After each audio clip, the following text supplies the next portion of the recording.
This is the Hummingbird News Channel, where we keep you up to date with news from across Jamaica. Thank you for watching. Please remember to subscribe, like, comment, and share. And now the details. Man shot dead after neighbors hear cries for help. A young man was shot dead in Duhaney Park, St. Andrew, Friday night. About 8:10 p.m., residents reportedly heard 23-year-old Kamari Miles, a Calabar High School graduate, screaming for help in his home. Immediately after, loud explosions were heard.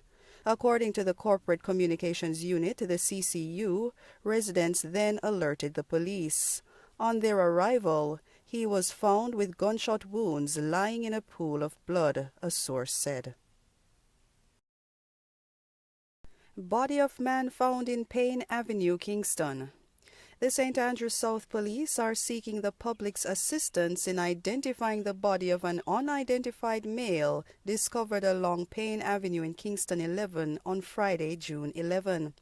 The body is of a dark complexion, medium built, and is about 187 centimeters or 6 feet 2 inches long. It had on a pair of shorts and a pair of socks. Reports from the Hunts Bay Police are that residents contacted them at approximately 11:38 a.m. and they went to investigate. They discovered the body and processed the scene. The body was removed to the morgue for post-mortem. Anyone with information that can assist the Hunts Bay Police with this investigation should call 876-923-7111, Crime Stop at 311, or the nearest police station. Pastor's wife now arrested in teen's rape case. Another person has been charged in the rape case of a minor allegedly by Apostolic Church pastor, 39-year-old Jason Rose. Kemi Rose, the wife of the pastor, surrendered to the Montego Freeport police station yesterday and was charged with attempting to pervert the course of justice.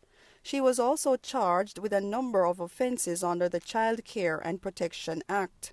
Her arrest follows the detention of the mother of the 15-year-old victim on Thursday. Both women are accused of forcing the young victim, who was reportedly raped in March of this year, to withdraw her original statement to the police. On May 28, the 15-year-old reported that she was raped by the pastor on the church compound. The young woman was in the communal building using the internet to do her schoolwork. It is alleged that the pastor pushed her onto a bed and sexually assaulted her against her will. His wife reportedly returned from shopping and found the young woman naked. Earlier this week, the pastor surrendered to the police after eluding them for days.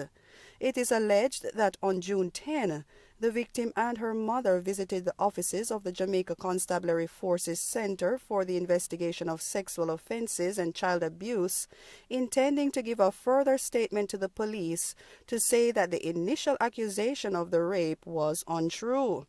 The child was interviewed by the police in the presence of a Child Protection and Family Services Agency representative. She reportedly explained that she was being forced to give this second statement by the accused pastor, her own mother, and the pastor's wife in order for the case to be dropped.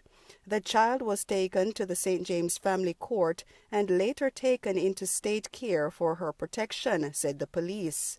Superintendent in charge of St. James, Vernon Ellis, is warning persons not to interfere with matters that are before the court or being investigated by the police. People's National Party St. Anne Southeast constituency exec to meet Sunday over Hannah and Bell discord.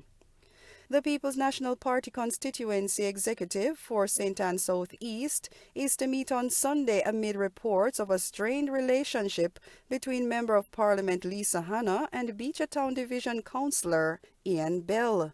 Bell, the last supporting structure in the tumultuous relationship among Hanna and councillors in St. Anne Southeast, has resigned from the executive with immediate effect.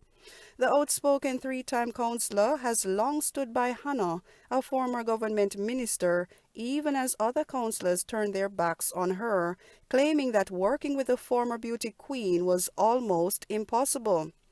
As a long-standing loyal member supporter of the People's National Party and a councillor for the last 14 years, I believe that the disrespectful treatment that has been meted out to me by you and your staff has now become too much to bear, he wrote.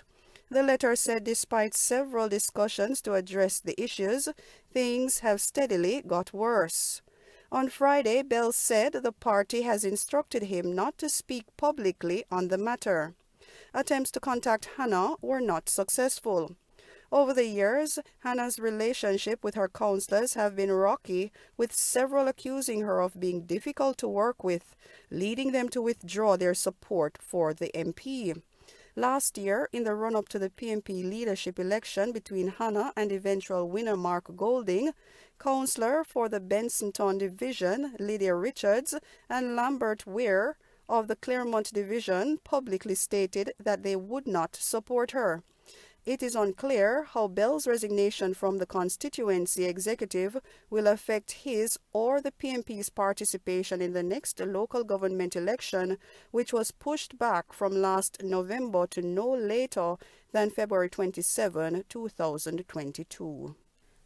Cops shut down illegal cooking gas distribution site in Portmore. An illegal cooking gas distribution site was uncovered in Portmore, St. Catherine on Friday by detectives assigned to the Counterterrorism and Organized Crime Investigations Branch, CTOC.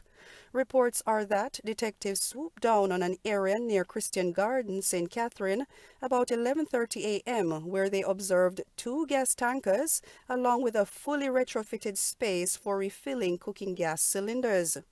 Police say the space was fitted with pressure gauges, high-end scales, and fire safety equipment.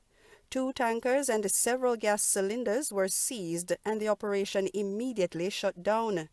Detectives also seized branded seals of at least 2 major gas distribution companies and took 1 man into custody for questioning. Assistant Superintendent Victor Barrett, head of CTOC's Intellectual Property Unit, noted that the operation was quite sophisticated, but said preliminary checks indicated that no permits had been obtained for the operation. He explained that cooking gas refilling operations must be licensed by the National Environmental Planning Agency once the capacity of the facility exceeds 18,000 liters.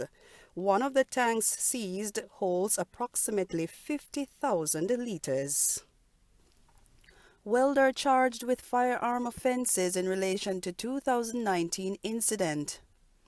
42-year-old Corey Jackson, a welder of Roden Crescent in Kingston 10, has been charged with assault and illegal possession of a firearm stemming from a 2019 incident. Jackson has also been charged with the assault at common law and assault occasioning bodily harm. It is reported that on February 10, 2019, Jackson, along with other men armed with a firearm, entered the house of a man. They reportedly pointed a firearm at him and then used their fists to inflict injuries to his face and neck. The men then escaped on foot in the area. On Tuesday, June 8, 2021, the accused was pointed out to the police by the complainant and was subsequently arrested. He was charged following an interview. And those were the stories making the news. Stay safe and have a pleasant evening.